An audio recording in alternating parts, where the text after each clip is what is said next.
মহান বিজয় দিবস আজ। স্বাধীনতার চেতনা সমুন্নত রাখার অঙ্গীকারে জাতি স্মরণ করছে মহান মুক্তিযুদ্ধের বীর শহীদদের। বিজয় দিবসের ভোরে সাভারের স্মৃতিসৌধে রাষ্ট্রপতি মোহাম্মদ শাহাবুদ্দিন ও অন্তর্বর্তী সরকারের প্রধান উপদেষ্টা ডক্টর মোহাম্মদ ইউনূসের শ্রদ্ধা জানানোর মধ্য দিয়ে শুরু হয় দেশের শ্রেষ্ঠ সন্তানদের শ্রদ্ধা নিবেদনের আনুষ্ঠানিকতা। রাষ্ট্রীয় শ্রদ্ধা শেষে স্মৃতিসৌধে নামে জনতার ঢল।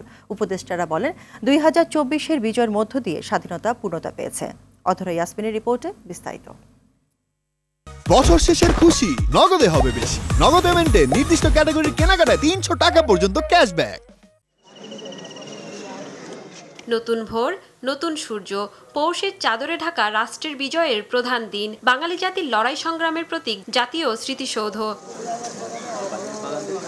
তখনও পুরোপুরি জেগে ওঠেনি দেশ। ব্যতিক্রম কেবল সাভার স্মৃতিসৌধ, যেখানে মাথা উঁচু করে দাঁড়িয়ে আছে বাংলার শ্রেষ্ঠ সন্তানেরা, যাদের রক্তের বিনিময়ে স্বাধীন লাল সবুজের পতাকা।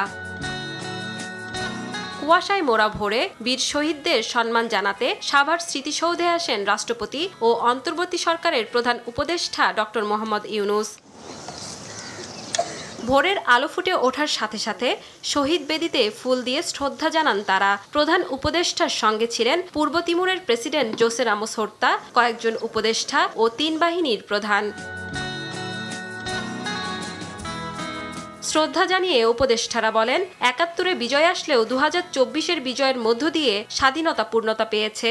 1971 সালে আমাদের বিজয় আসলেও, আমাদের স্বাধীনতা আসলেও সেই স্বাধীনতা ছিল অরক্ষিত।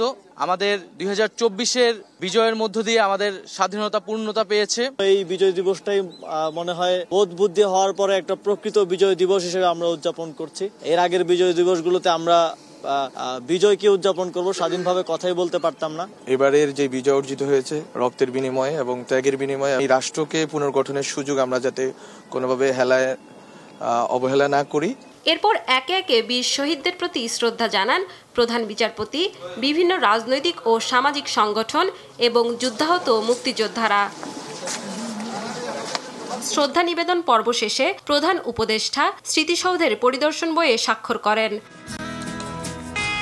রাষ্ট্রীয় আনুষ্ঠানিকতা শেষে মূল ফটক খুলে দিলে স্মৃতিসৌধে ঢল নামে লাখো মানুষের। অধরা ইয়াসমিন, RTV, ঢাকা।